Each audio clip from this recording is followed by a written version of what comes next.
여러분, 신앙생활을 하면서 어떤 단어를 떠올릴 때 가슴이 벅찹니까? 저의 경우는 은혜라는 단어를 떠올리면 그 은혜라는 단어 속에 담겨져 있는 그 의미가 한없이 밀려오기 시작하는데 힘이 솟고 생기가 돋고 안정감이 생기고 확신이 생기는 것을 느끼게 되는 것입니다. 왜냐하면 우리가 은혜가 아니면 설 수도 없고 은혜가 아니면 이 땅을 살아갈 수도 없기 때문입니다. 말씀을 준비하면서 찬송 가사 하나가 떠올랐어요. 우리가 한 번씩 부르는 은혜 아니면 이라는 복음송이 있어요. 거기 가사는 이렇게 되어 있습니다. 어둠 속 헤매이던 내 영혼 갈 길 몰라 방황할 때에 주의 십자가 영광의 그 빛이 나를 향해 비추어 주셨네. 주홍빛보다 더 붉은 내 죄 그리스도의 피로 씻기어 완전한 사랑 주님의 은혜로 새 생명 주께 얻었네. 은혜 아니면 나 서지 못하네. 십자가의 그 사랑 능력 아니면 나 서지 못하네. 은혜 아니면 나 서지 못하네. 놀라운 사랑 그 은혜 아니면 나 서지 못하네. 우리가 하나님의 은혜를 받아서 오늘 이 자리에 서 있습니다. 따라서 이 땅을 살아가는 성도의 모습도 어떻게 살아야 될 것인가, 그것을 고민할 때마다 정답은 하나밖에 없는 것 같아요. 우리 그리스도인의 삶의 원리도 은혜의 원리로 살아가는 것이지 보상의 원리로 살아가는 것은 더 이상 아닌 것입니다. 그렇기 때문에 오늘 본문의 예수님은 우리에게 세상과 다른 하나님 나라의 원리를 제시하시면서 그것을 비유로 가르쳐 주셨어요. 그 비유의 내용이 뭐예요? 오늘 읽은 본문 포도원 품꾼의 비유입니다. 어느 날 포도원 주인이 이른 아침에 장터에 나가서 품꾼을 모집하는 거예요. 여기서 포도원 주인은 하나님을 의미하는 거예요. 하나님은 오늘도 우리의 구원을 위해서 쉬지 않으시고 성실하게 일하시는 것을 볼 수 있습니다. 그리하여 주인은 품꾼들과 한 데나리온의 품삯을 약속하고 그들을 포도원에 들여보냅니다. 그 후에 주인은 제3시가 되었을 때에 또 장터에 나갑니다. 여러분, 여기서 3시는 유대인 시간이에요. 유대인들은 하루의 일과가 언제 시작되느냐? 저녁 6시부터 하루 일과로 쳐요. 그러니까 하루가 마치는 게 그냥 저녁 6시가 되면 하루가 마치는 거예요. 그래서 계산하기 쉽게 하면 6을 더하면 오늘 우리 날하고 숫자하고 시간이 맞게 되어 있는 거예요. 그러면 3시에 시장에 다시 나갔단 말은 이른 아침에 나갔고 지금은 몇 시라는 거예요? 어떻게 그렇게 잘 아세요? 9시.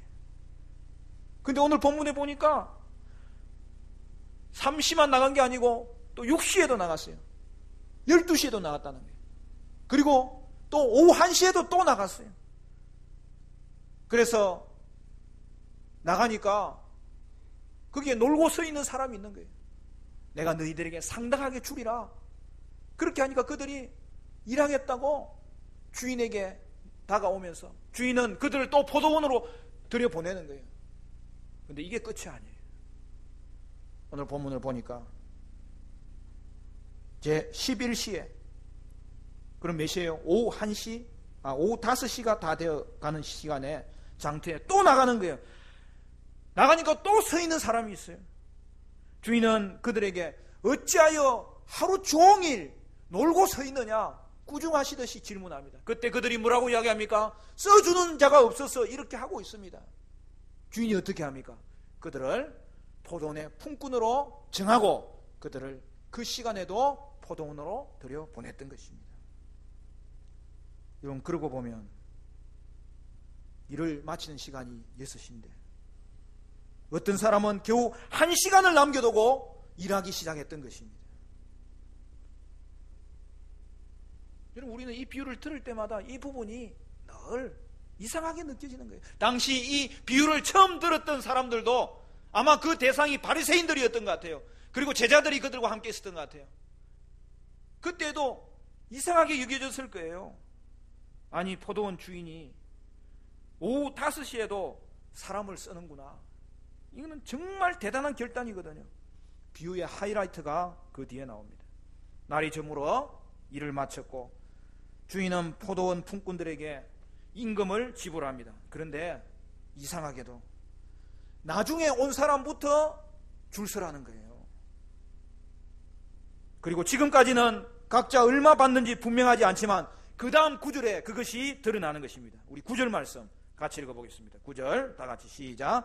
제11시에 온 자들이 와서 한 데나리온씩을 받거늘. 얼마를 받았다는 거예요? 청지기가 나중에 온 사람부터 임금을 지불하는데 매우 놀라울 일이 발생했습니다. 온종일 일한 사람과 비교할 때에 일한 것이 10%도 차지 못하는 그들에게 하루에 품삯인 한 데나리온을 준 것입니다. 이쯤 되면 어떤 사람들이 눈에 들어옵니까? 제일 먼저 와서 일한 사람들. 그 사람들은 이제 더 받을 것이라는 기대를 했을 겁니다. 그러나 결국 그들은 맨 나중에 받았을 뿐만 아니라 맨 나중에 온 사람과 똑같이 한 데나리온씩을 받았던 것을 볼 수 있습니다. 이어지는 내용이 뭐예요? 맨 처음 온 사람들이 맨 나중에 온 사람들과 우리를 같이 취급하느냐고 주인에게 가서 원망하였다는 거예요. 이에 대해서 주인의 대답이 우리에게 오늘 이 비유를 설명하는 듯이 말씀하고 있습니다. 13절 14절 우리 같이 읽어볼까요? 13절부터 시작. 주인이 그 중에 한 사람에게 대답하여 이르되 친구여 내가 내게 잘못한 것이 없노라. 내가 나와 한 데나리온의 약속을 하지 아니하였느냐.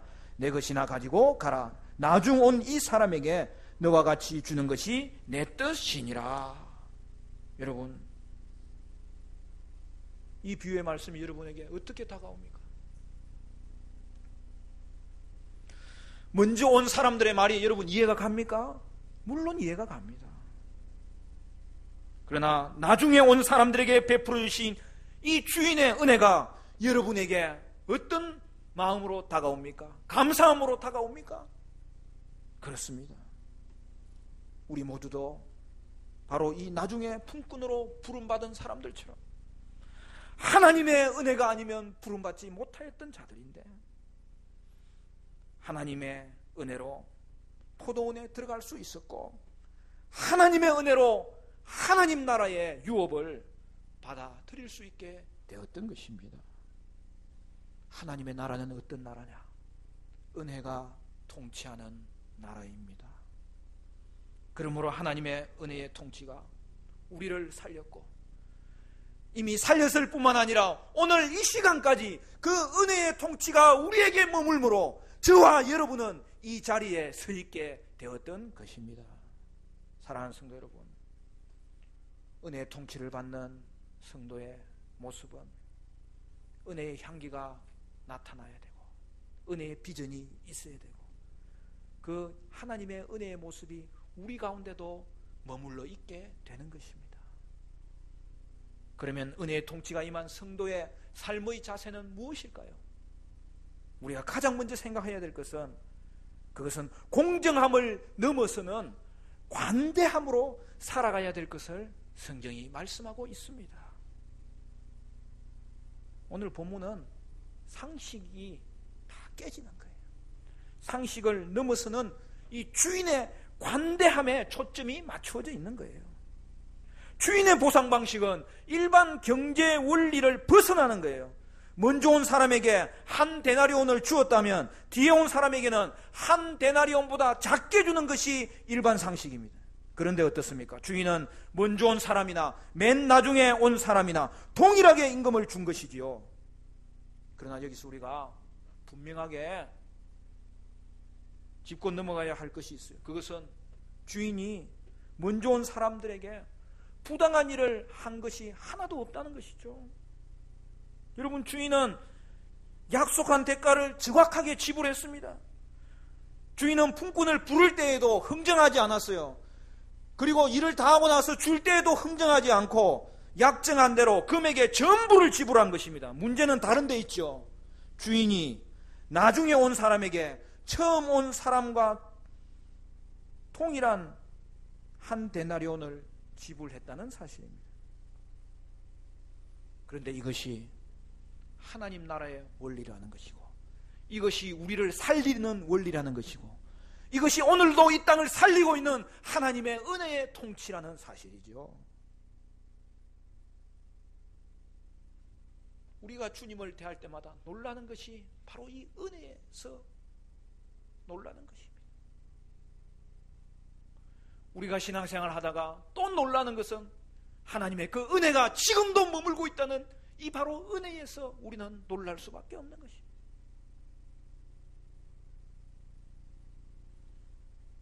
공정함을 넘어서는 관대함의 원리, 은혜의 원리가 오늘 우리의 심령 가운데도 흐르고 있고, 주님의 교회 가운데도 흐르고 있고, 이 땅 가운데 살아서 역동적으로 움직이는 하나님의 나라 가운데 임하고 있습니다.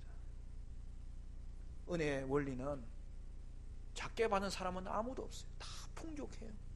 그러나 어떤 사람은, 즉 소외되고 약하고 가난한 자들에게는 자신이 생각한 것보다 너무나 많은 것을 받았으므로 그 하나님 앞에 놀라며 감사하며 경배하며 그 하나님의 은혜를 기리는 것이 바로 이 은혜의 원리라는 사실이죠. 어떤 사람은 그래도 나는 은혜는 받았지만 장터에서 놀고 있던 이 사람들과는 좀 다른 사람입니다, 그렇게 생각할 수도 있어요. 여러분, 예수님이 맨 나중에 부른 품꾼들을 보면 그들에게 예수님이 뭐라고 꾸중하셨어요? 어찌하여 종일토록 여기에 서서 놀고 있느냐. 여러분, 이 말을 들으면 그들과 우리는 좀 달라 보이지 않습니까? 여러분은 여러분 자신을 위해서, 여러분 가족을 위해서, 여러분의 교회를 위해서 불철주야 노력하고 성실하게 일하고 정직하게 일했던 것을 오늘 우리는 고백하지 않을 수 없는 거예요. 그러나 생각해 보십시오. 우리가 예수 밖에 있을 때에 우리도 시간을 허비했던 자들입니다. 놀지 않고 열심히 일하는 것이 중요한 것이 아니라 무엇을 위해서 살았는지, 무엇을 위해서 일했는지를 살펴볼 때에 부끄럽지 않을 수 없습니다. 우리는 땅의 것을 쌓기 위해서 일했고, 그러나 거기에 또 너무 몰두한 나머지 하늘의 것에는 관심이 없었고 하나님에 대해서는 생각지도 않았고, 그리하여 하나님 나라에서 멀어지다가 결국에는 세상과 함께 멸망할 처지에 있었던 것이 저와 여러분의 모습이었던 것이죠. 그래서 여러분, 오늘 일반 사회도 성경의 원리를 깨닫고 이야기하는 게 있잖아요. 중요한 것은 속도가 아니라 방향이다. 그게 다 성경에서 나온 거예요. 하나님 나라의 원리예요. 우리는 열심히 살았다 하더라도 거기에는 하나님이 없었고 하나님을 위하는 우리의 인생은 그 어디에도 찾아볼 수 없었습니다. 사랑하는 성도 여러분, 성경에 탕자 이야기가 나오잖아요. 여러분, 탕자가 왜 탕자입니까? 그가 아버지의 재산을, 유산을 아버지가 죽기 전에도 요구해서 그렇습니까? 그리고 그 재물을 가지고 먼 나라에 가서 세상의 쾌락에 빠져 살았기 때문에 그가 탕자입니까? 물론 그것도 잘못한 일입니다. 그러나 근본적으로 볼 때에 그가 쾌락 가운데 빠져 사는 동안 아버지를 위해서 일해야 될 그 모든 시간을 허비해버린 것, 하나님의 자녀답게 살지 못한 그 허송세월이 그를 죄로 만들었고 그가 진짜 탕자로 만드는 근본 원인이 되었던 것입니다. 사랑하는 성도 여러분, 하나님 위해서 일하지 않는 것이 방탕한 거예요. 자녀답지 않게 살아간 것이 시간을 얼마나 허비한 잘못된 삶인지를 오늘 성경이 보여주고 있는 거예요. 그런 우리에게 하나님은 빛을 비추셨어.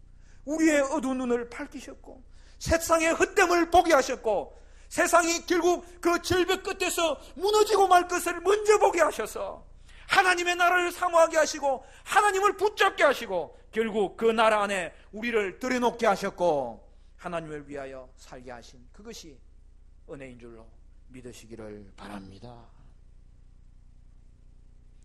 물론 요즘은요, 교회가 상식조차도 통하지 않아서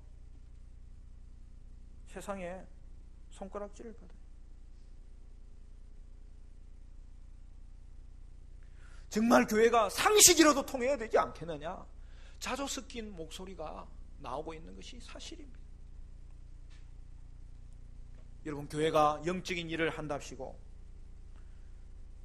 상식을 벗어나는 일을 하려고 하면 그것은 거짓 교훈이에요. 그것은 이단과도 같은 가르침이에요. 교회는 상식을 무시하지 않아요.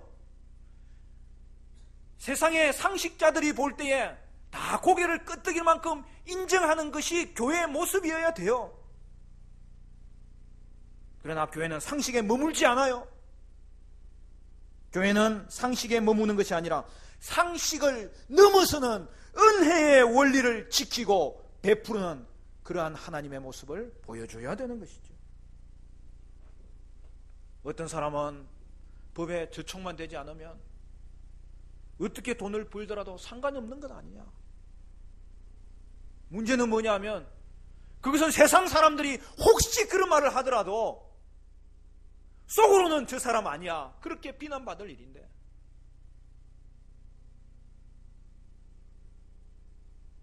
예수 믿는 사람이 그렇게 살아간다면 그것이 얼마나 하나님의 자녀에게 맞지 않는 삶이 되겠느냐는 사실이죠. 여러분,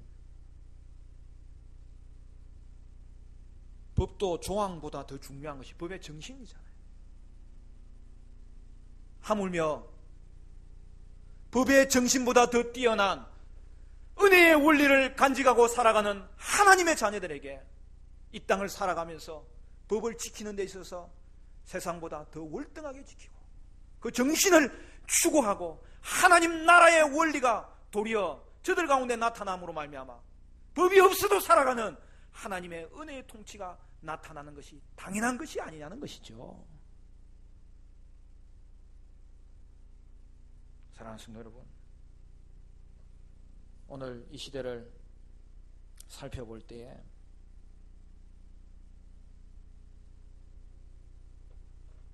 오늘 우리 속에 상식조차도 묻어진 것이 있다면 있을 수 없는 일이고, 그냥 세상의 정신 정도 우리가 추구한다면 그것도 우리에게는 못마땅하고 불만스러워야 될 일이고, 결국 이 땅 가운데 상식만큼도 교회가 보여주지 못한다면 결국 교회가 하나님의 은혜의 통치에 순종하고 있지 않다는 정표밖에 되지 않는다는 사실이죠. 먼저 온 자들이 주인에게 불평하였습니다. 그 불평의 근본 원인이 무엇입니까? 결국 저들은 하나님의 통치 방식에 불만이 있는 거예요. 그 하나님의 통치 방식은 은혜의 방식이기 때문에 거기에 원망을 쏟아놓는 것이죠. 예수님이 그것에 대해서 정리하면서 한 구절로 답해 줍니다. 15절 말씀, 15절 읽어볼까요? 다 같이 시작. 내 것을 가지고 내 뜻대로 할 것이 아니냐, 내가 선함으로 네가 악하게 보느냐. 여기에 선언적인 내용은 뭡니까? 하나님은 선하시다는 사실이죠.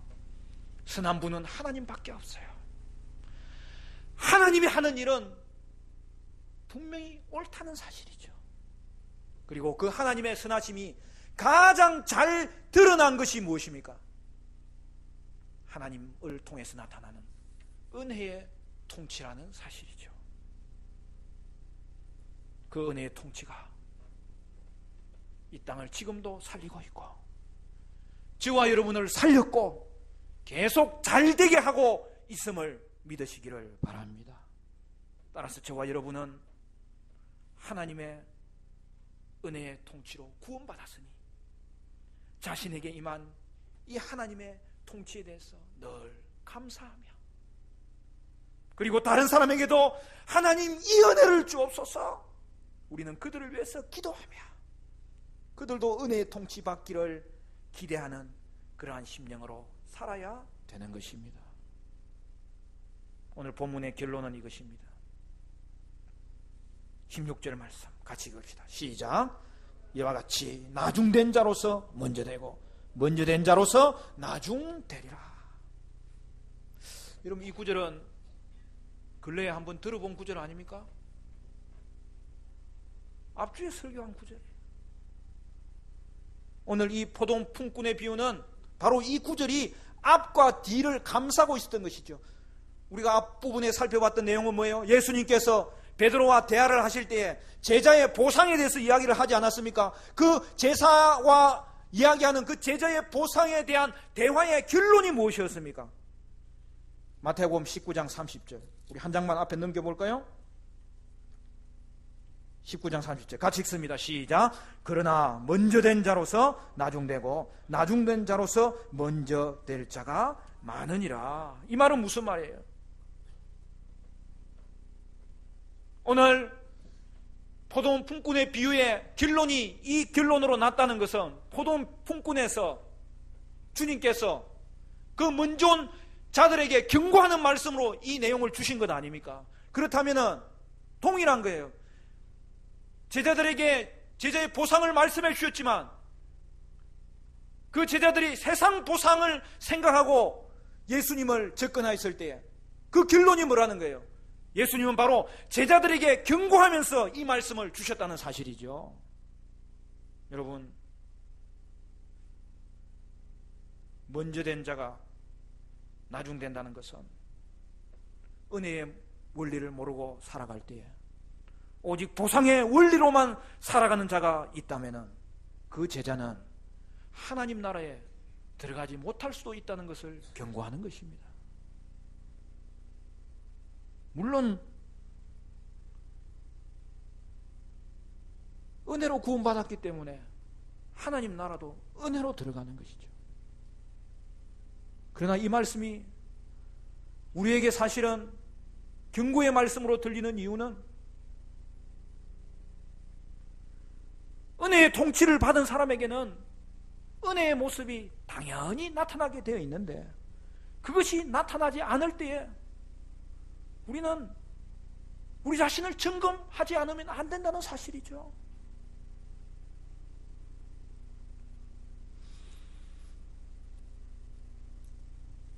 방금 그 후렴구가 사실은 같은 내용이지만 조금은 달라요. 왜 그래요?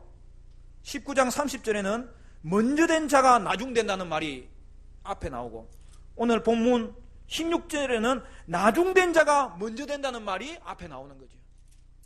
결국 제자들에게 하나님이 하시는 말씀이 뭡니까? 너희가 은혜의 원리로 살아가지 않을 때 너희의 먼저 된 것이 나중될 수 있다는 것을 경고하는 거예요. 그러나 오늘 포도원 품꾼의 비유를 주시면서 주님이 오늘 이 땅에 있는 모든 자들에게 선포하는 말씀은 무엇입니까? 우리의 형편이 어떠하든지 간에 하나님 앞에 무릎 꿇고 회개하면서 나올 때에 어떤 누구에게도 늦은 것은 없으며 하나님은 그들에게 은혜를 베푸사 그들을 먼저 된 자로 세워 주실 것이라고 거기에는 약속의 말씀을 허락하여 주시는 것이죠. 여러분, 이 말씀 들을 때 여러분은 어디에 해당됩니까? 사실은 이 말씀은 두려운 말씀이에요. 먼지된 자가 은혜들을 모르고 살아갈 때에 결국에는 하나님 앞에 나중에 하잘것없는 그런 평판을 받게 될 것이라고 성경은 말씀하고 있습니다. 그러므로 제자가 이 땅에서 천국을 위해서 남보다 많이 포기하고 수고할 때에 그때 조심하라는 거예요. 하나님이 내게 더 큰 보상을 해 주시리라는 기대를 가지고 그렇게 살아간다면 그것은 합당하지 않다는 거예요. 우리가 소유를 버리고 주님을 따르는 것은 하나님 나라를 소유하기 위해서, 그 나라만 내게 있으면 족합니다. 하나님의 생명을 소유하기 위해서 주님을 따라가시는 것이기 때문에 우리는 기쁜 마음으로 주님을 쫓아가야 되는 것이죠. 그래서 우리가 잘 아는 말씀, 마태복음 6장 33절 말씀에 이렇게 말씀하지 않습니까? 너희는 먼저 그의 나라와 그의 의를 구하라. 그리하면 이 모든 것을 너희에게 더하여 주시리라. 그런데 이것은 모든 것을 더 주실 것이라는 데 초점을 맞추고 내가 그것 얻기 위해 주님 따르겠다고 하면 그거는 완전히 이 말씀을 잘못 사용하는 거라는 거죠. 그 말씀은 삶의 우선순위를 이야기합니다. 내 삶의 우선순위는 하나님에게 있고 하나님 나라에 있고 나는 주님 중심으로 살아가는 사람들입니다. 그것을 표현하는 것이 마태복음 6장 33절 말씀입니다. 그러면 보상은 뭐예요? 결과예요. 보상은 결코 목적이 될 수 없어요. 오직 우리는 하나님 바라보고 하나님 중심으로 살았을 뿐인데 내 인생이 잘 되고 또 잘 되고 잘 되더라는 사실이죠. 따라서 우리의 관심은 하나님의 은혜에 감사하고 그 은혜를 찬양하고 그 은혜가 내게 닮아져 있는지 내 자신을 점검하는 것으로 살아야 될 것입니다. 왜 그렇습니까? 보상은 하나님 나라 자체가 보상이기 때문입니다. 주님은 이미 우리에게 하나님 나라를 주셨어요. 우리는 하나님 나라를 이미 소유한 사람들입니다. 그로 말미암아서 여러분, 이 땅에서 얻을 수 있는 가장 큰 은혜는 하나님 나라 자체입니다. 우리가 천국을 소유했는데 뭘 더 바라겠어요? 주셔도 감사하고 안 주셔도 감사한데 하나님은 주고 싶어서 우리의 삶의 인생을 은혜로 초대하시고 은혜의 삶이 너의 인생을 얼마나 풍요롭게 하는지 나를 닮아라, 예수님처럼 살아라고 우리를 초대해 주시는 것입니다. 여러분, 오늘날 세상 사람들이 교회를 비판하는 이유가 뭘까요? 세상 사람들의 눈에 보기에는 예수 믿는 사람들이 어떻게 보이느냐? 저 사람들은 천국도 소유하고 그 좋은 것을 소유하고서도 그것도 모자라서 세상 것까지 다 가져가려고 한다고 욕심쟁이라고 보는 거예요. 그러면 혹시 저들이 소유한 천국이 혹시 가짜 아니냐? 늘 우리를 의구심으로 가지고 살펴보는 거예요. 사랑하는 성도 여러분, 혹시 우리 중에 예수를 늦게 믿은 사람이 있습니까? 나는 하나님께 드린 것이 너무 부족하다고 안타깝게 생각하는 사람들이 있습니까? 은혜의 삶에는 늦은 것이 없습니다. 은혜를 알고 나의 부족함을 인정하고 더 하나님의 은혜의 원리를 내 중심에 두고 살아간다면 여러분은 오늘 성경이 말씀한 대로 나중된 자가 먼저 되는 은혜를 누리게 될 것입니다. 여러분, 여러분의 인생이 갈수록 잘 되기를 축복합니다. 그 비결이 어디에 있다는 거예요? 은혜의 삶입니다. 은혜의 삶은 갈수록 잘 되고 나중되는 것 같은데 결국에는 앞장서게 만들고 존귀한 인생을 살아가게 하시는 하나님의 원리가 크게 담겨져 있다는 사실이죠. 그러나 하나님 나라를 위해 많은 것을 포기하고 많은 것을 수고한 자들 중에서도 많은 사람들이 그릇된 기대를 가지고 살아가면서 도리어 세상을 더 사랑하며 세상의 기대를 저버리지 못하고 있을 때에 그들은 마지막 때에 하나님 앞에서 보잘것없는 대로 판명받을 것이라는 것을 잊지 않아야 됩니다. 어느새 은혜는 없어지고 오직 자신에게는 세상 유익을 쫓는 것밖에 남아있지 않을 수 있다는 사실입니다.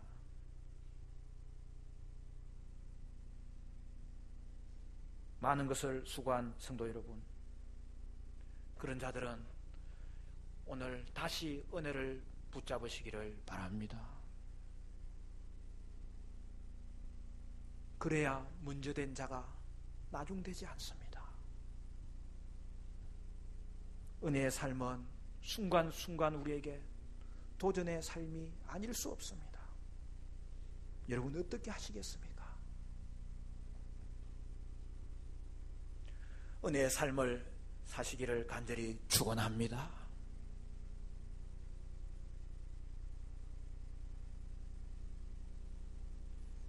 한 사람의 인생을 돌아볼 때에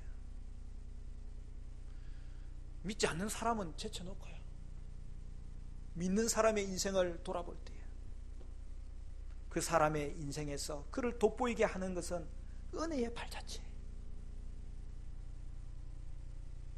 오래 주님의 교회를 위해서 충성했는데 갈수록 추해지는 사람들이 있어요. 죄송한 말이지만 저 같은 목사들을 두고 먼저 이야기하는 거예요.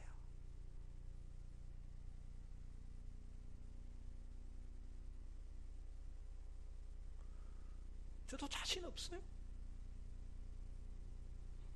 그러나 제게 주의 영이 임하여 있기 때문에 그 영이 나를 정화시키고 그 영이 나를 깨닫게 하고 그 영이 나를 말씀으로 다시 한 번 더 힘을 주기 때문에 주의 말씀이 나를 움직여서 그 말씀의 능력으로 살아간다면 저와 여러분은 갈수록 잘 되고 더 은혜롭고 먼저 되고 존귀해지는 은혜가 있게 될 줄로 믿습니다. 우리 교회 모든 교우들 중에서는 더 많이 일한 사람들일수록 은혜가 넘치고 그 은혜가 강같이 흘러서 갈수록 더 은혜의 사람으로 존귀하게 되는 역사가 있었어.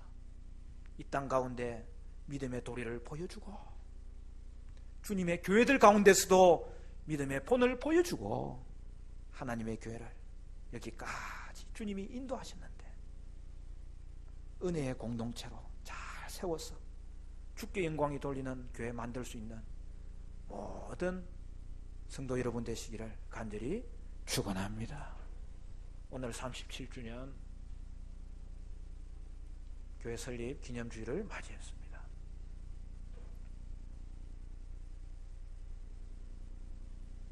여러분은 은혜의 나라에 온 것을 여러분 축복합니다. 이 자리는 은혜의 나라예요. 교회는 은혜의 공동체예요. 우리 교회가 하나님의 은혜의 사람이 많아지기를 바라고 계속해서 그 은혜 안에 여러분이 솟음게 되고 다른 사람도 솟음게 되는 그런 교회로 세워나갈 수 있기를 간절히 바랍니다.